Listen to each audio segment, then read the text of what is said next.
ছোটবেলায় আমরা অনেকেই বই পড়েছি মাছে ভাতে বাঙালি কথাটির অর্থ ব্যাখ্যা করো। আসলে বাঙালির সাথে মাছ আর ভাত কথাটি ওতপ্রোতভাবে জড়িত। আমরা বাঙালিরা সবাই মাছ ভাত খেতে খুবই পছন্দ করি। আসসালামু আলাইকুম। আজ আমি রান্না করব পাবদা মাছ। তো পাবদা মাছটা আমি কীভাবে রান্না করি সেটাই আপনাদের সাথে শেয়ার করব।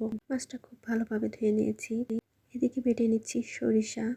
এই রেসিপিটার নাম সরিষা পাবদাও বলতে পারেন। তো পাটায় আমি খুব ভালোভাবে সরিষা বেটে নিয়েছি আর সাথে দিয়ে দিয়েছি জিরা।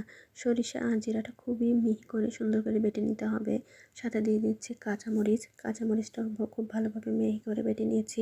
এখন দিয়ে দিচ্ছি কেটে রাখা পেঁয়াজের অর্ধেকটা পেঁয়াজ এখানে ভালোভাবে ছেঁচে নিব আর বাকিটা রেখে দেবো মাখানোর জন্য।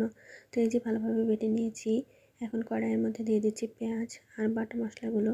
সব মশলাগুলো এখন সুন্দর করে মেখে নিব। মশলাটা যত সময় নিয়ে সুন্দরভাবে মাখানো হবে রান্নাটা ততই মজা হবে।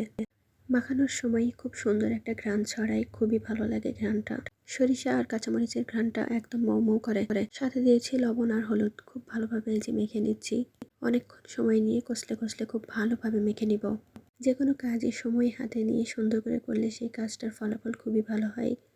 তো মশলাটা খুবই ভালোভাবে মেখে নিয়েছি। এখন এর মধ্যে দিয়ে দিচ্ছি তেল দিয়ে আরও কিছুক্ষণ ভালোভাবে মেখে নিব। আপনারা যারা হাতে মশলা মাখিয়ে রান্না করেন তারা অবশ্যই জানেন যে মশলাটা যত মাখানো হয় আসলে এর স্বাদটা ততই বেড়ে যায়।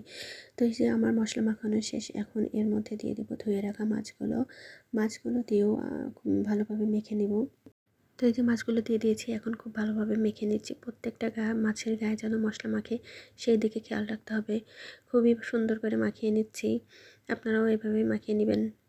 হাতে যদি সময় থাকে আগে থেকে মশলাটা মাখিয়ে বেশ কিছুক্ষণ রেখে দিলে রান্নাটা আরও মজা হয়। তো আমার হাতে সময় ছিল না, তার জন্য আমি সাথে সাথেই রান্না করে ফেলছি। পানি দিয়ে দিয়েছি, চুলায় জাল দিয়ে এবার কড়াই বসিয়ে দিয়ে দিলাম। প্রথম দিকে চুলার জালটা হাই হিটে রাখবো, এরপর ঢাকনা দিয়ে ঢেকে দিব। পাবদা মাছ যেহেতু খুব নরম হয় তাই বেশি নাড়াচাড়া করার দরকার নেই। মাঝে মাঝে হালকা হাতে নেড়ে দিব যাতে নিচ থেকে ধরে না যায়। পানির পরিমাণটাও খুব বেশি দেওয়া যাবে না। মাছটা যাতে ভালোভাবে সিদ্ধ হয় সেই পরিমাণ পানি দিতে হবে। যে পরিমাণ পানি দিয়েছিলাম অনেকটাই শুকিয়ে গেছে। তো এখন এই পর্যায়ে দিয়ে দিব ধনিয়া পাতা। সরিষা বাটা আর ধনিয়া পাতার সংমিশ্রণে রান্নাটি অসাধারণ হয়, আপনারা ট্রাই করে দেখতে পারেন। এভাবে আমি সরিষা ইলিশও রান্না করি, তবে সরিষা ইলিশে ধনিয়া পাতাটা দিই না। এই পর্যায়ে চুলার জালটা আমি অনেকটাই কমিয়ে দিয়েছি যাতে নিচ থেকে ধরে না যায় আর মাছটা যাতে ভেঙে না যায়, তাই কড়াই ধরে একটু নেড়ে চেড়ে দিই যাতে নিচ থেকে ধরে না যায়। পানিটা সম্পূর্ণ শুকিয়ে নিয়েছি। শেষের দিকে চুলাটা অল্প আঁচে দিয়ে দিব যাতে নিচ থেকে পুড়ে না যায়। রান্নাটা প্রায় শেষের পর্যায়ে চলে এসেছে। এই রান্নাটি আমি অনেকেই রান্না করে খাওয়িয়েছি, তারা সবাই খুবই পছন্দ করেছে আর প্রশংসাও করেছে। আপনারাও অবশ্যই ট্রাই করে দেখবেন।